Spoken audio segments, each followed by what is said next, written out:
What is it that inspires you about Bob and inspires you about his art?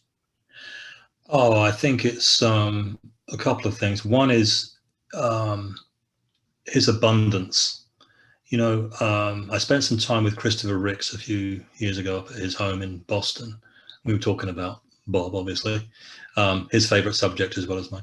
Um, and he used that term. He said, well, this abundance is just incredible. And he does have this, the productivity of the guy is unbelievable. When he's not writing songs, he's, making gates or he's painting or, it's just, so I think the inspiration is one of never sitting still and just, um, getting into that same old groove and just being this, letting every day go by and just doing the same thing.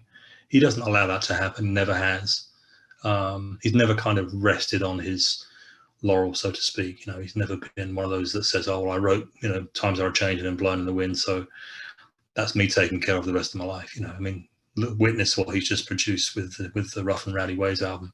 It's just extraordinary to have a 79-year-old still producing music that's relevant and enjoyable is just fabulous. So I think that that kind of willingness to never sit still is something that has always amazed me. The other thing I think is his ability to remember lyrics. I know, I probably listen to Chimes of Freedom as much as anybody has, but stick a microphone in front of me with a guitar and say, well, can you play it? Wouldn't have a hope. So I think his ability to recall, his recall ability is incredible. So that's kind of fun. I think it's maybe not particularly inspiring, but it's something that I'm tremendously in admiration of. Especially considering he said that he doesn't really listen to his old records. So is he like studying his lyric book, or how does he recall these songs? It's pretty Well, and then amazing. you get, yeah, you're right. And then you come 84, for example, when he completely rewrites Tangled Up in Blue, and then goes back to the other how does that work? You know, it's it's this kind of, I have no idea how his mind or his brain manages to recall some of the lyrical changes that he then keeps. Or then maybe he switches back to the original version again. It's just, oh, this is the 84 Tangled Up in Blue, so it goes like that. Oh no, 87, and it goes like, it's just like, really?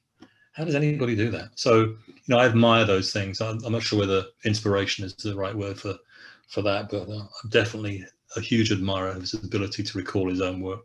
You also told me that you love his single-mindedness. Can you elaborate on that a little bit? Well, I think he's been, he doesn't fit into the traditional category, does he? He's never been anybody that, marches to the beat of somebody else's drum. He's been very focused on, he does what he wants to do when he wants to do it. And he's in the position now, of course, where he can do that. But even back in the early days of his career, he was very determined to do what he wanted to do at sometimes the detriment of his career. There were times when he, walking off TV shows that, perhaps, but maybe you could argue that was a fantastic career move in that he did that. But I think, yeah, he's nobody's lapdog.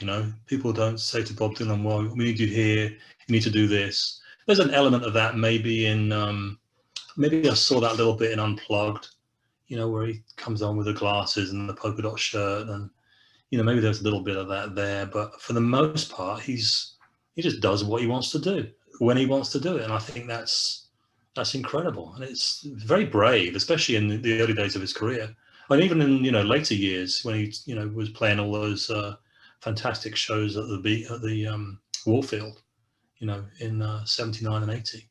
I mean, that's a tremendously brave thing to do.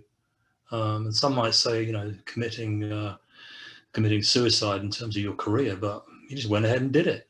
And here we are, he's 80 and he's still doing it. I mean, the single, right, that just came out, was it 17 minutes long? I mean, 79 years or 80 years old now, and he's making singles that are 17 minutes long. That's fantastic. I love it.